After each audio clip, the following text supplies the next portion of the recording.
पूरा पाकिस्तान एक कैद खाना है, जिंदान है, आपने यहाँ मरना है, जिंदगी नहीं आपको मिल सकती। इस मुल्क के अंदर एक बेगुनाह इंसान का कत्ल तमाम इंसानों का कत्ल है, ये 15 बच्चों का कत्ल हुआ है। प्राइम मिनिस्टर वो जवाबदेह है, चीफ एग्जीक्यूटिव जवाबदेह है, उसका वजीर सेहत जवाबदेह है, पूरा सिस्टम जवाबदेह है।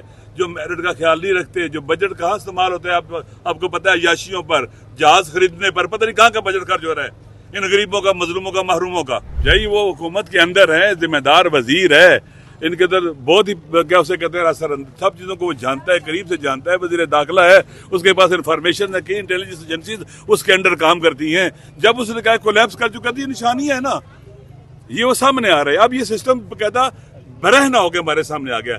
जो अपने मासूम छोटे छोटे बच्चों की यहाँ देखें, मैं पहले कह रहा था कि इंसान कितना एक्साइटेड होता है उसके बच्चे पैदा होता है जब, तो माँ बाप कितने होते हैं, दुआएं करते हैं कितनी कि अल्लाह हमें औलाद दे दे। और इस मुल्क के अंदर ये बच्चे पैदा होते हैं, जुलस के मर जाते हैं, एमरजेंसी एग्जिट के गेट बंद होते हैं।